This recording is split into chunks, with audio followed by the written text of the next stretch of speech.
Il y a une dérive avec les instituts de sondage, c'est que progressivement, ils se sont appropriés l'ensemble de la procédure.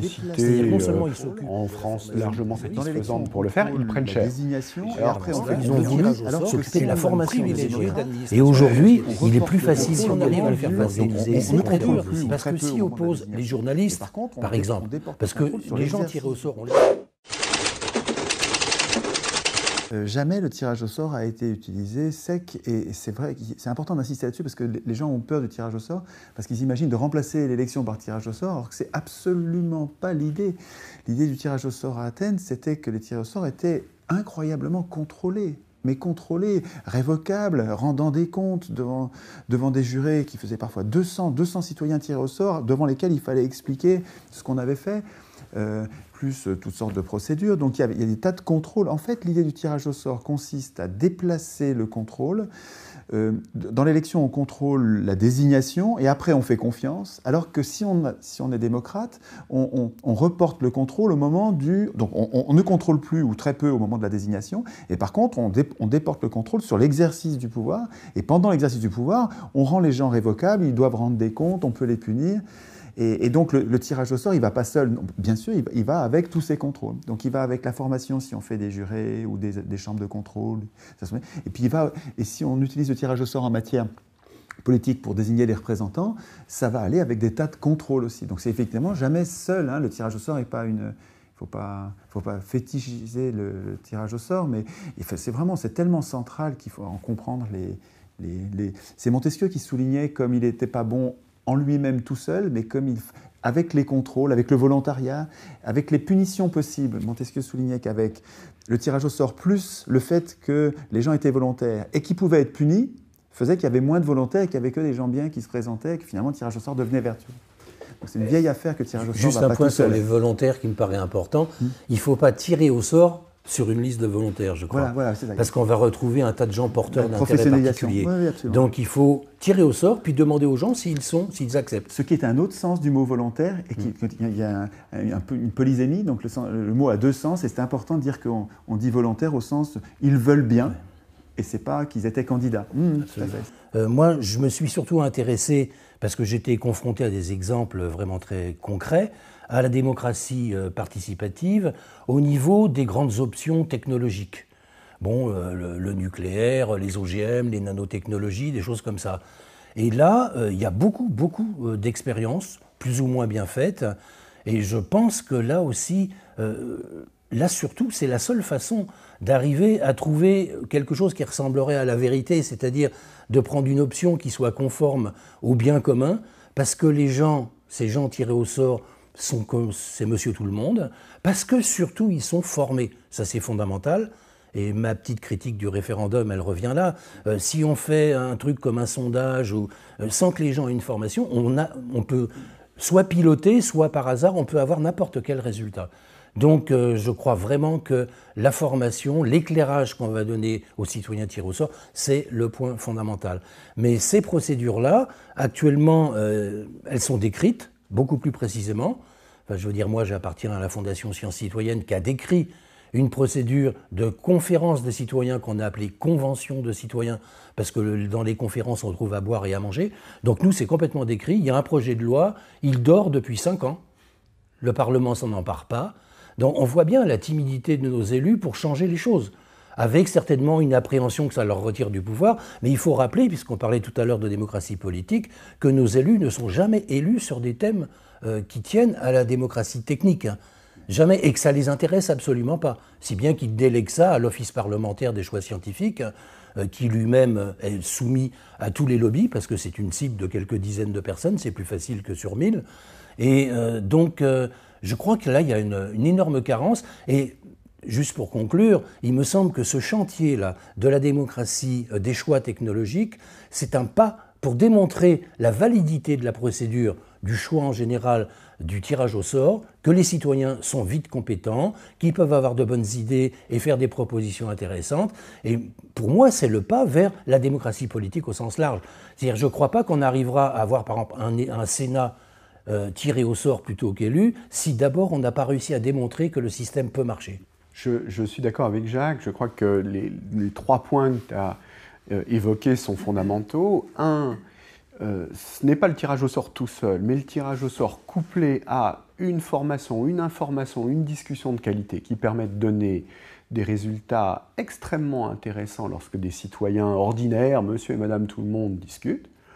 Deux, la question fondamentale après, c'est qu'est-ce qu'on fait de la vie? Est-ce que c'est simplement un avis comme ça, ou est-ce que c'est quelque chose qui va peser dans la prise de décision? Et c'est là, sur ce point, je crois, que les expériences menées sont décevantes. Et que 3, par contre, ce qui a été testé, c'est que ça marche en termes de dispositif procédural, et que c'est aussi en le testant, en le multipliant à plein de niveaux différents, que la crédibilité sera donnée à des échelles différentes, et pouvant aller jusqu'à des échelles nationales et sur des choix décisifs. Mais qu'effectivement, en passer par ces expériences-là est tout à fait décisif pour qu'une masse croissante d'acteurs se disent, après tout, nous ne sommes pas obligés d'en rester à ce que nous connaissons aujourd'hui, à savoir démocratie, entre guillemets, égale élection.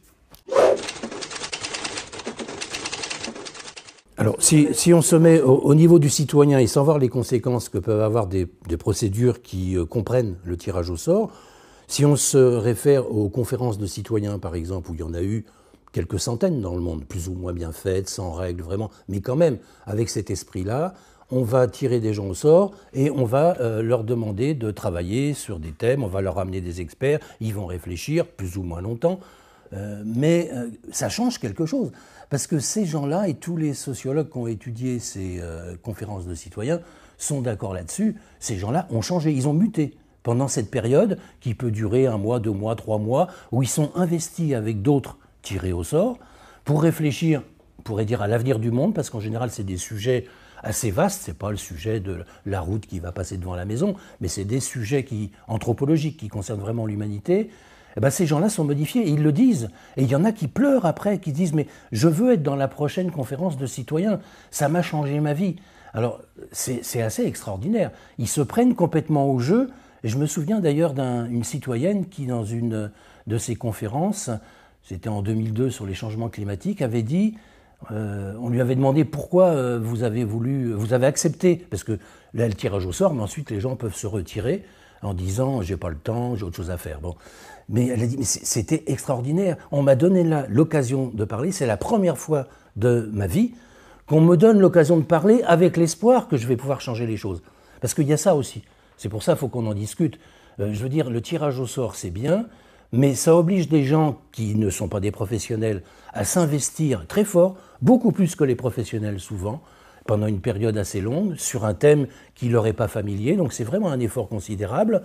Et si ensuite on néglige complètement tout ce qu'ils ont pu dire, comme c'est en gros arrivé jusqu'ici, alors c'est déplorable. D'une part, on casse le système du tirage au sort, d'autre part, on s'est moqué de ses citoyens. Et ce qui est intéressant dans ces expériences, c'est qu'on voit effectivement que les citoyens, quand on leur donne les conditions pour être bien informés, pour bien discuter, grosso modo, ils prennent la parole, ils sont contents de la prendre, et ils discutent de façon raisonnable, moins dans un intérêt corporatiste, mais plus dans le sens de l'intérêt général, et que cette expérience-là les reconnaît, ce qui est exceptionnel dans notre système, comme ayant un droit égal à la prise de parole, comme étant des citoyens à part entière.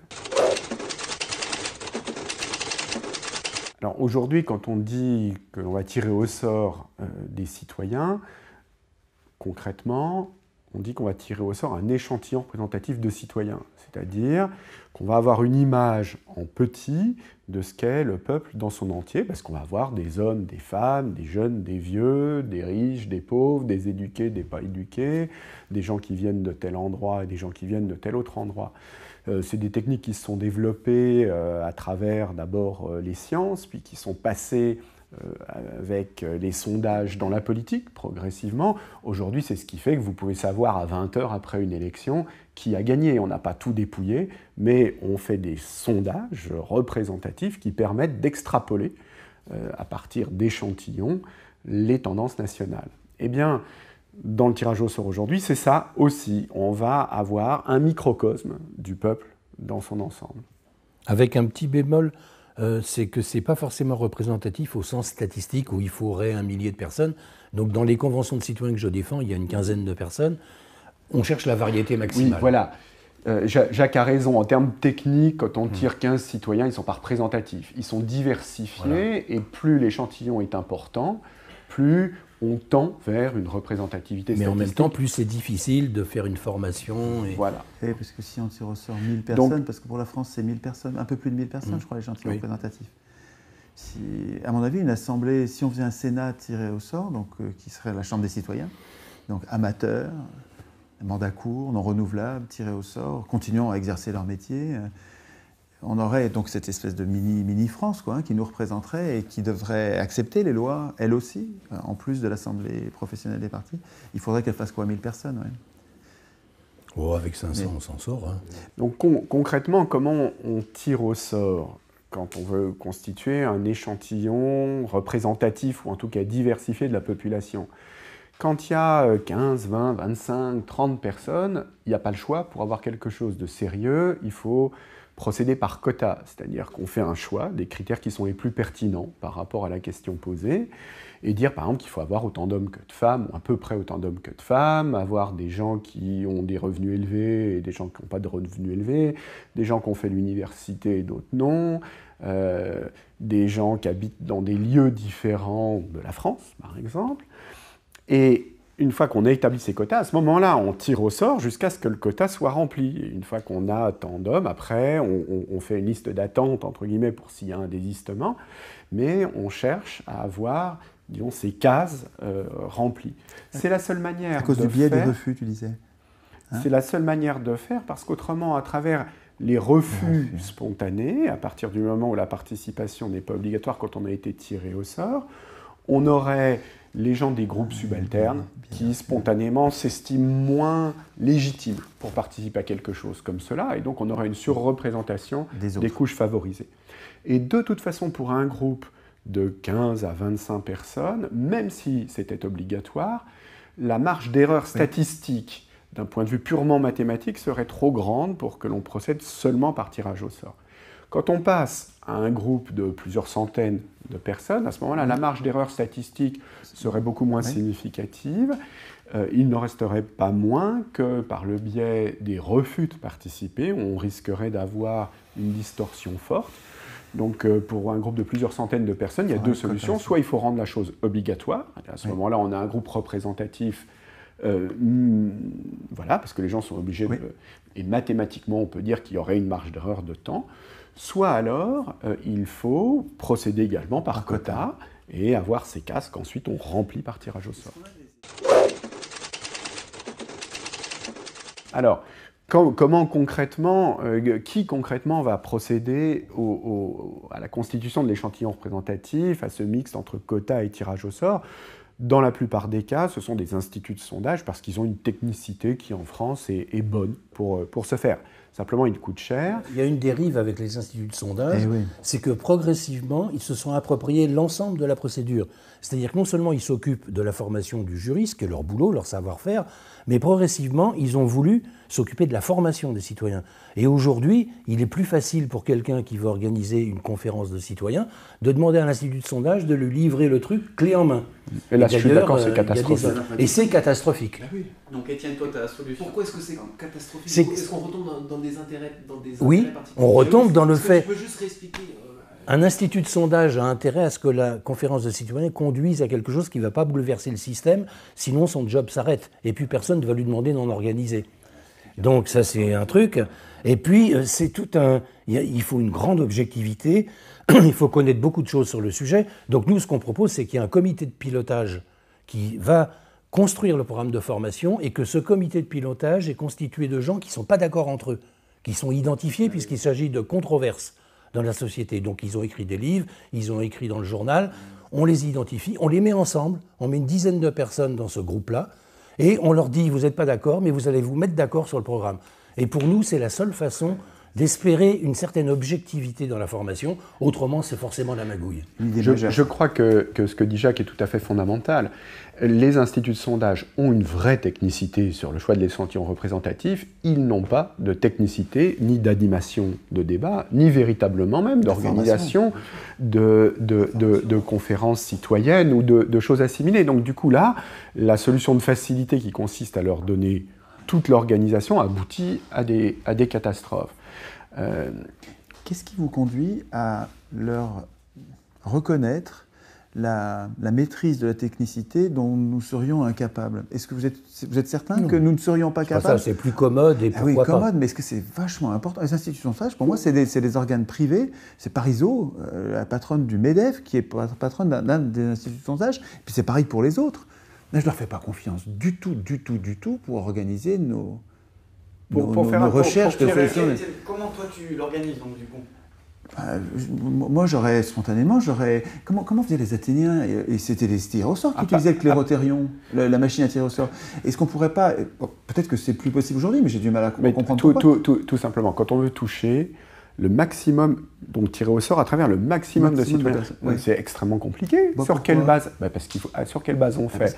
Est-ce qu'on tire sur, par exemple, les gens qui ont un téléphone? Les gens qui ont un téléphone, c'est pas n'importe qui. Et puis si on a les portables, c'est pas la même chose.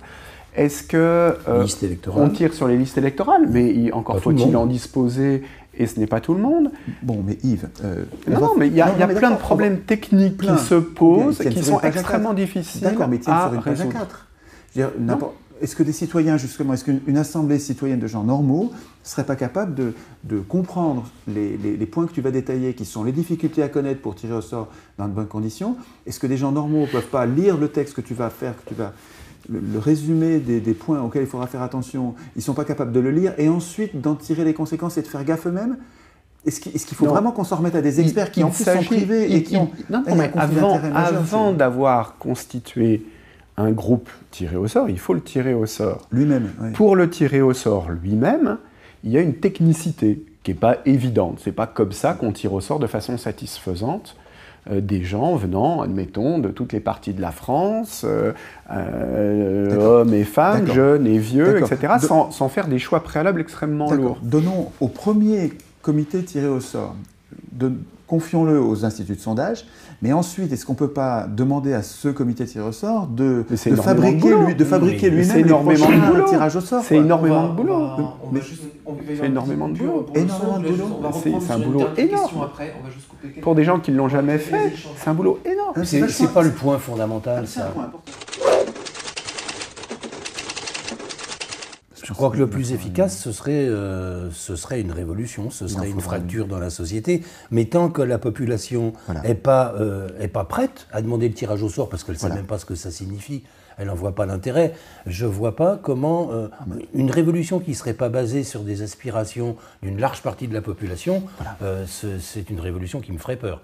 Donc il faut d'abord arriver à démontrer le bien fondé de ce qu'on avance là. Le tirage au sort est la forme privilégiée d'administration de la société.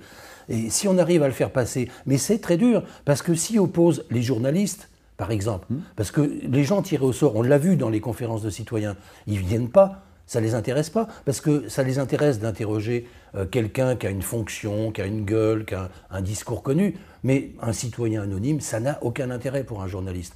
Ça n'intéresse pas les syndicats, ça n'intéresse pas le milieu associatif, hélas, parce qu'ils disent « Bon, on m'a dit tes trucs, tes conventions de citoyens, pourquoi tu veux demander à des gens leur avis sur les OGM, alors que nous, on sait, des associations, nous, on sait, donc on peut le donner ». Ils ne comprennent pas du tout ce que c'est la signification politique du tirage au sort et sa différence par rapport au militantisme quotidien. Et puis ça n'intéresse pas les politiques, les élus, parce qu'ils ont peur. À mon avis, ils se trompent, mais ils ont peur que ça rogne sur leurs prérogatives.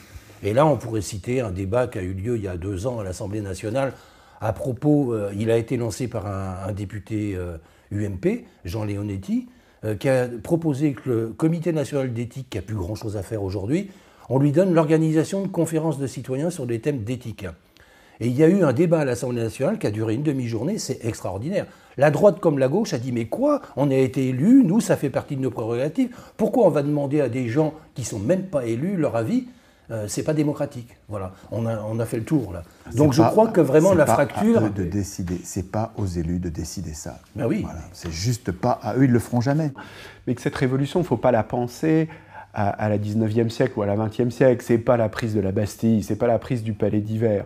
Moi, je pense qu'il faut plutôt penser, quand on dit révolution, au mouvement féministe. Ça a été quelque chose qui avait émergé au 19e siècle, mais surtout qui a pris force massive dans les années 1970 et qui a contribué à transformer radicalement la société, anthropologiquement la société. On vit un bouleversement qui est un bouleversement épocal. Il n'y a pas eu de prise de Palais d'Hiver. Et moi, je crois que l'avenir politique pour le tirage au sort devrait être pensé de cette manière-là, c'est-à-dire pas la prise du Palais d'Hiver, mais des processus qui, à un moment donné, font basculer des choses, des acteurs improbables qui émergent, d'autres acteurs qui, de façon improbable, qui étaient déjà là, qui s'en saisissent, et puis, sur une période de temps finalement relativement bref, de 2-3 décennies, on s'aperçoit qu'on a transformé les choses. On ne peut pas exclure des choses plus classiques. Je pense plus qu'on soit dans un schéma de révolution type la prise de la Bastille. C'est ici à Sidi Bouzid, dans le centre de la Tunisie, qu'a démarré la révolution de Jasmin. La contestation a gagné plusieurs pays, les despotes ont commencé à tomber.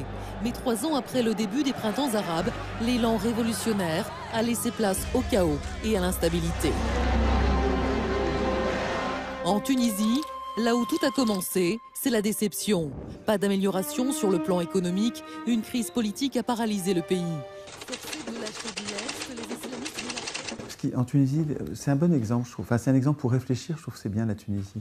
Ils se sont réunis, ils se sont soulevés, c'est compliqué hein, de chasser un tyran. Ils se donnent un mal de chien pour chasser le tyran. Et puis, une fois qu'il est parti, la première chose qu'ils font, c'est à mon avis le contraire de ce qu'il faut faire. Je pense parce qu'ils n'ont pas précisément fait ce travail d'éducation populaire, de préparation, et que, comme tu disais, ils n'avaient pas envie du tirage au sort de l'Assemblée constituante. La première chose qu'ils font, c'est qu'ils désignent une Assemblée qui est à la fois législative et constituante. Donc ils fabriquent les conflits d'intérêts qui vont faire que ces gens qui sont à la fois jugés partis, qui sont les législateurs et qui devront craindre la Constitution, qui se mettent à écrire eux-mêmes la Constitution. Et puis en plus, les Tunisiens, après avoir élu cette législative constituante, ils sont rentrés chez eux. Ils ne l'ont pas surveillée. Alors qu'est-ce qu'elle a fait? C'est épouvantable en Tunisie. Ils bossent à huis clos. Les constituants bossent à huis clos. Ils ne donnent aucun signe de ce qu'ils font. Donc le peuple ne sait pas ce qui se prépare. Il ne peut pas y avoir de débat public sur la Constitution. Ils se sont doublés leur salaire accessoirement. Ils se sont voté une immunité judiciaire pareillement sans en parler. Ils reçoivent les lobbies en secret, notamment les lobbies des banques qui ne vont pas manquer de leur imposer l'indépendance de la Banque centrale, qui est un sabordage monétaire catastrophique au niveau sociétal. Les conséquences sont majeures. Et donc, et ils sont même en train de se préparer à ne pas présenter au référendum le texte parce que, soi-disant, c'est trop compliqué. Foutage de gueule. Ils ont importé, en fait. C'est ça le point. Ils ont importé une démocratie occidentale. Une démocratie, voilà. C'est-à-dire qu'ils font comme tout le monde. Mais pour les mêmes raisons, parce qu'ils n'ont pas réfléchi avant. Je pense que, comme Jacques disait, la révolution pourra se passer par une insurrection. Je ne sais pas encore, et peu importe la façon dont ça se passera, qu'elle soit violente, pacifique ou en douceur, mais de toute façon, il faudra avoir préparé le terrain avec une formation populaire pour que le tirage au sort réapparaisse dans même les consciences. C'est-à-dire que moi, j'ai découvert en 2005, j'ai découvert le tirage au sort, et je me souviens bien que les premières lignes, pendant une demi-heure, j'ai dit mais qu'est-ce que c'est que ces bêtises, quoi? Et parce qu'il faut un temps pour s'apprivoiser, il faut un temps pour se désintoxiquer. Mais il faudrait que nous soyons des millions, des milliards, parce que ça ne concerne pas du tout que le pays. Hein. Si la démocratie arrive dans un pays, elle va se faire... on va lui faire la guerre. Les oligarchies vont lui faire la guerre. Il faut que ce soit mondial. Il faut, le salut nous viendra peut-être de la Chine.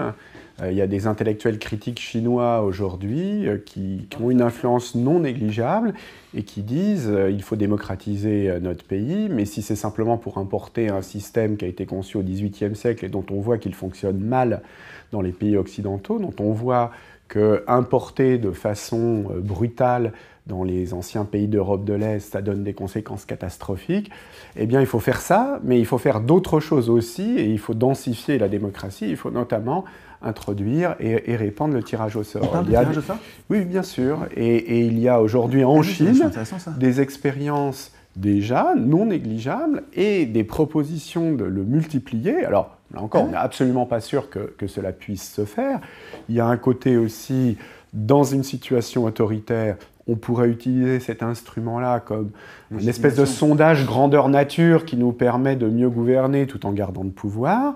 Mais on pourrait aussi penser, c'est une des possibilités ouvertes dans les 2 décennies qui viennent, que des expérimentations à des échelles énormes pourront se faire. Et qu'on pourra utiliser nous. Absolument. Dans l'effort pédagogique entre nous. Jacques, oui, c'est intéressant ce que dit Yves, parce que à propos de la Chine, qui peut être le lieu où vont se développer de nouvelles formes démocratiques, il y a 4 ou 5 ans, j'ai fait une conférence à l'Académie des sciences de Pékin sur le tirage au sort et la démocratie technique. Et c'est incroyable, j'aurais pas pu la faire à l'Académie des sciences françaises, bien évidemment.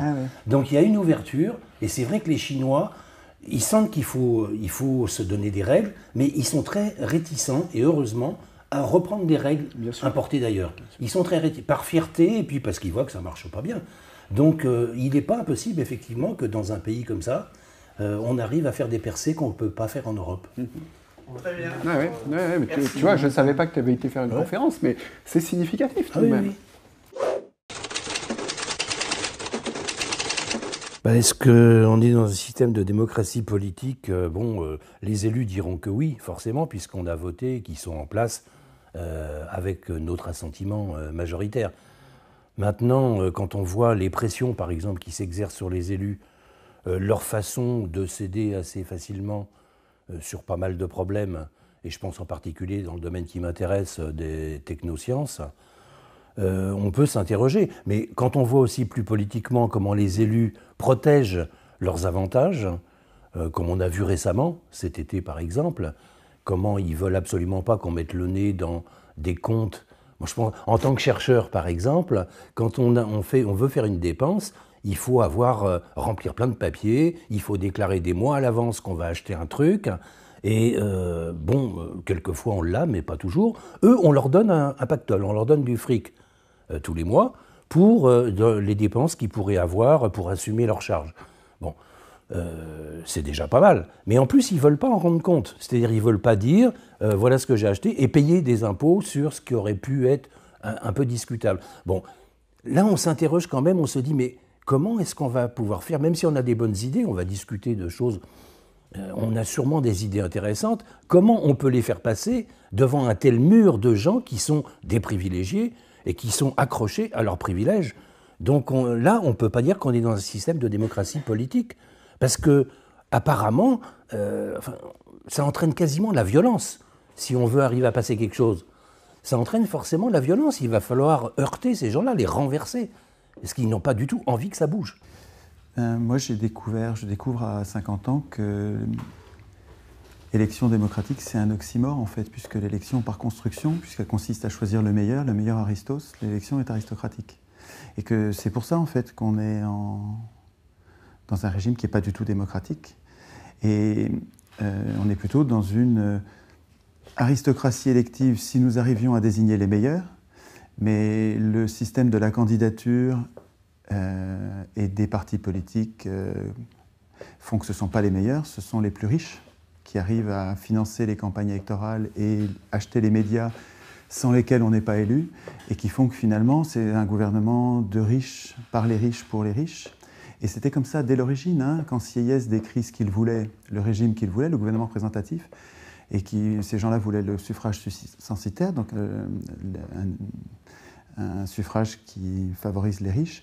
Ils savaient déjà qu'ils allaient mettre en place une plutocratie. Le nom de notre régime, c'est le gouvernement des riches, et le mot qui convient, c'est plutocratie.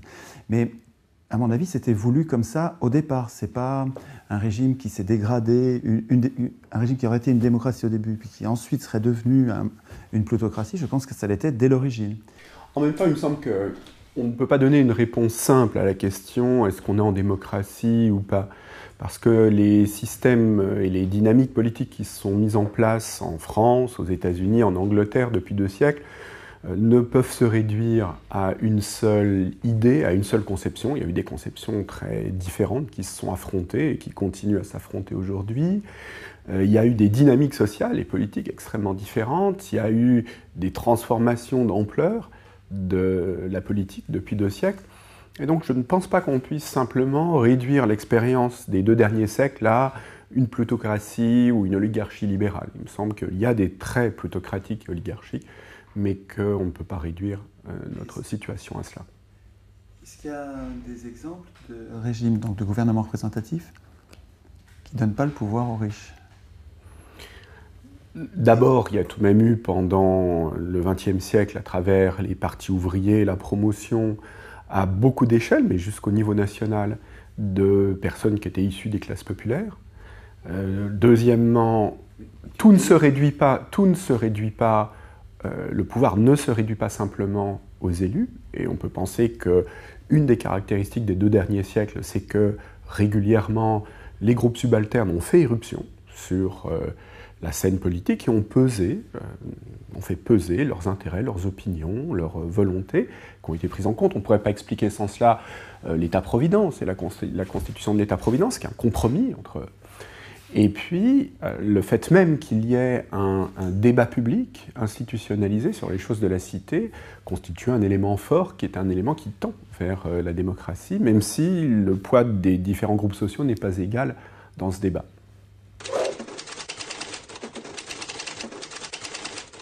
Là, c'est que nos représentants politiques, manifestement, obéissent, servent l'intérêt des banquiers. Là, c'était le cas hier, ça ne se voyait pas. Aujourd'hui, ça se voit comme le nez au milieu de la figure. Et je pense que quand les banques achètent les journaux, les télévisions, et quand on voit la corrélation parfaite qu'il y a entre le nombre de passages à la télé et les résultats aux élections, c'est-à-dire que nos discussions ne changent rien aux élections.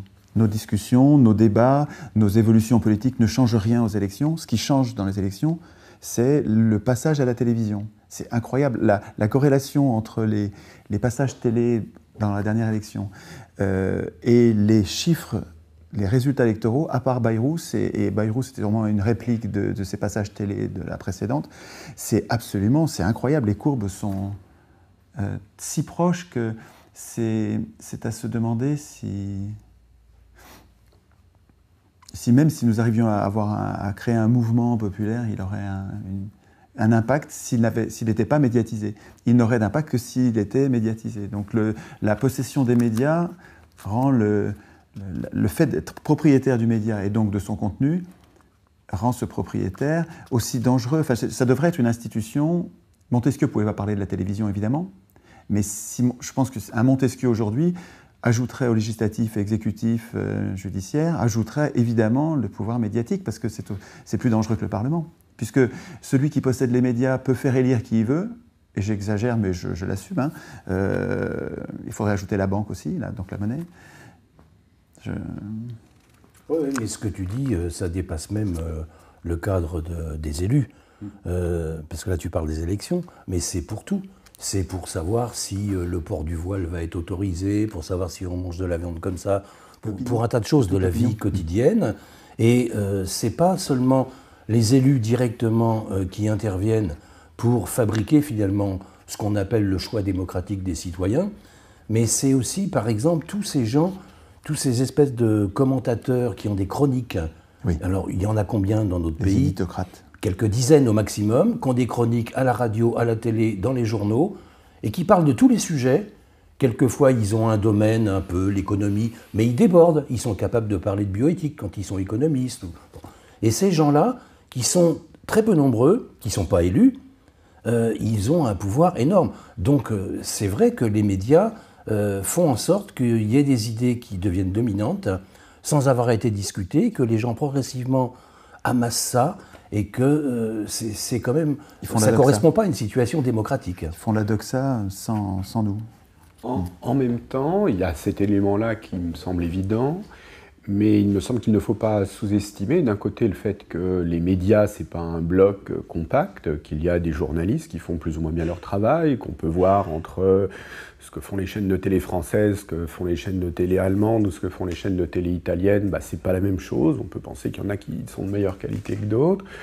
L'émergence d'Internet aussi a permis une démocratisation considérable de l'information et des sources de discussion dans le débat public. Et puis, c'est pas parce que, là, pour le coup, les gens qui travaillent sur la réception des médias montrent que les spectateurs sont loin d'être passifs et qu'il y a aussi une capacité de distanciation par rapport à ce qu'on écoute. Donc j'aurais tendance à nuancer fortement le schéma que tu proposais un petit peu, selon lequel finalement il y aurait, à travers l'achat direct ou indirect par les banques des médias, une formation totalement consensuelle de l'opinion publique. Je pense qu'il y a cette dimension-là, mais que là encore, on ne peut pas réduire le débat public à cela. Enfin, moi, ce que je vois, c'est que en matière écologique, en matière économique, on a affaire à des catastrophes contre lesquelles on a des tas de solutions et on ne les voit pas du tout appliquées. On a l'impression que les acteurs politiques ne servent pas l'intérêt général, qu'ils servent l'intérêt d'une poignée de privilégiés dont l'intérêt est plus important que l'intérêt général. Alors on se demande, mais pour qui travaillent les acteurs politiques ?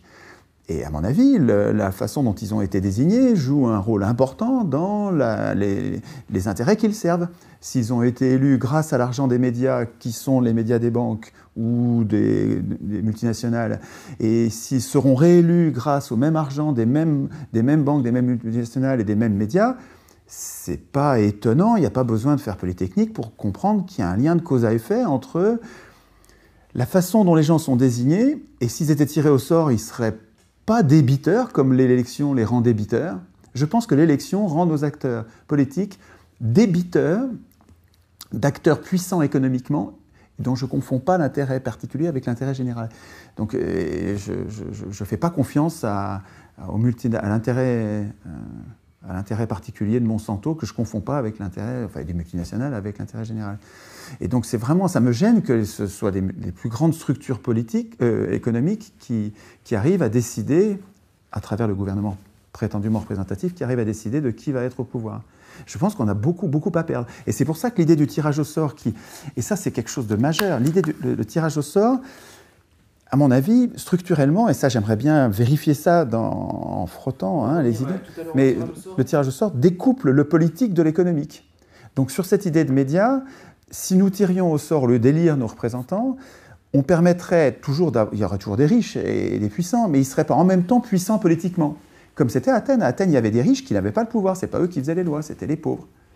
Oui, je crois ce que tu dis sur ces forces relativement occultes, je dis relativement parce qu'il apparaît quand même de plus en plus, voilà, pas mal d'industriels, de banquiers qui soutiennent des candidats. C'est complètement vérifié par le fait que des candidats d'obédience variée, disons de gauche ou de droite, pour être un peu schématique, font finalement la même politique, alors qu'ils ont tenu un discours pour être élus qui était assez contradictoire. Et au bout du compte, il faut 2-3 mois pour que ça tourne, et on se retrouve avec le même gouvernement qu'avant. Donc là, il y a quelque chose qui montre que ce n'est pas ces gens qu'on a élus qui assument une politique, enfin ils l'assument, oui, mais ce n'est pas eux qui la créent.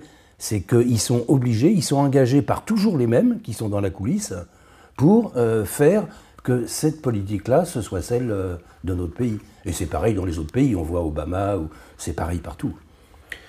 Il me semble que l'un des problèmes fondamentaux de notre conjoncture actuelle, c'est que pendant un certain temps, quelques décennies sans doute, à travers les partis politiques, on avait d'un côté de la canalisation sans doute de ce qui se faisait dans la société, à travers des structures assez hiérarchisées, à travers un personnel politique qui ne reflétait pas la réalité de la population, mais on avait tout de même des canaux de communication entre citoyens et décideurs, et que cela a permis pendant quelques décennies l'émergence...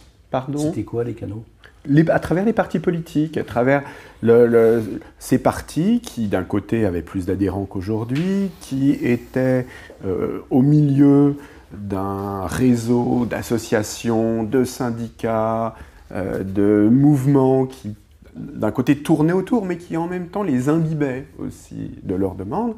Il me semble que ce rôle-là, aujourd'hui, n'existe plus ou n'existe qu'à la marge et qu'on a du coup un système qui tourne largement à vide. Et que c'est d'autant plus embêtant qu'avec le poids croissant de la crise, entre guillemets, économique et sociale, de la mondialisation néolibérale telle qu'elle s'est pratiquée dans les dernières décennies, on a l'impression que la politique en général tourne de plus en plus à vide et constitue une espèce de théâtre masquant le fait que les décisions les plus importantes se passent en coulisses.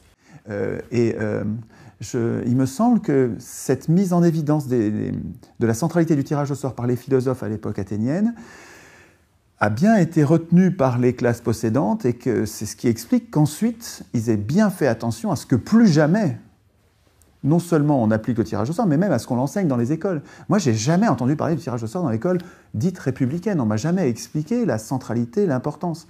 Et pourtant, je vois bien que quand j'en parle en conférence, je vois bien les gens réagissent tout de suite. Ils disent « c'est une bonne idée. C'est une idée qui nous manque, qu'on devrait enseigner à l'école. » Une école démocratique, pas républicaine pour rire, une école démocratique enseignerait le choix de société qu'il y a entre tirage au sort et l'élection.